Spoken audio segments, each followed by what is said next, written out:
is a beautiful world. I believe that art is magic. That's Bridget Watson Payne.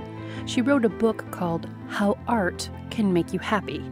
And one way, she says, art can make you happy is by waking you up to 3 profound realities. The first is the reality of the world. You see the world around you much more crystal clear and bright and articulate. The second is the reality of other people, that we all think we are the center of the universe. Everybody does.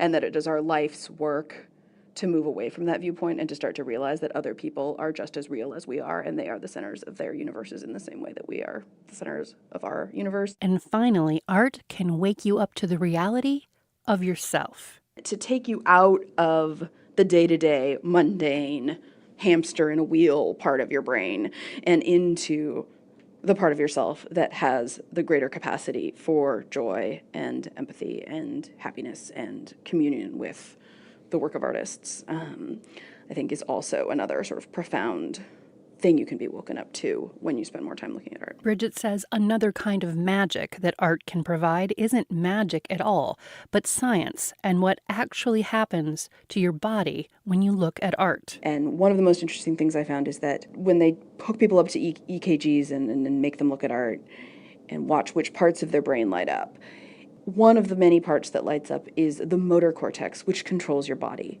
So you actually feel art physically in your body, not only in your head or your eyeballs. And that to me is a great sort of scientific example of the magic of art. Bridget admits not all art is pretty. It can be disturbing, shake you up, and produce strange emotions. But she says even that leads you to a deeper connection and understanding of your own world, which leads to happiness. All kinds of art, definitely including literature, but especially visual art, is an engine of empathy. It helps us get out of our own heads and into the reality of others.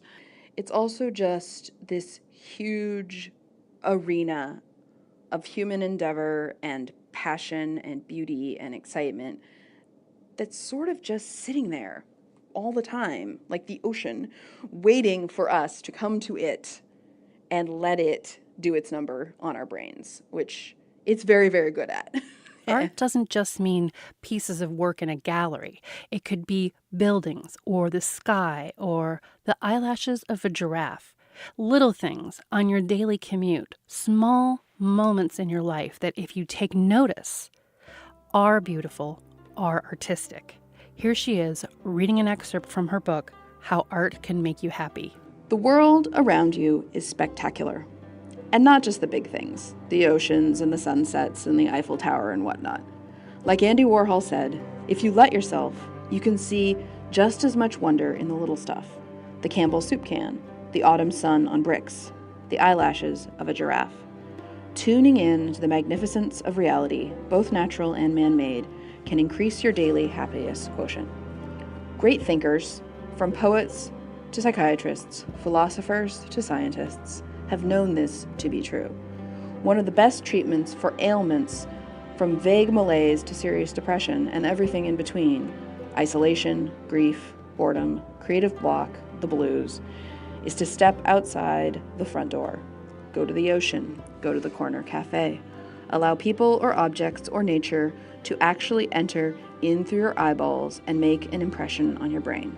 Start to see their beauty, and you start teeny tiny bit by teeny tiny bit to bring more joy into your heart. You can find out more about Bridget Watson's Payne book, How Art Can Make You Happy, online at abeautiful.world.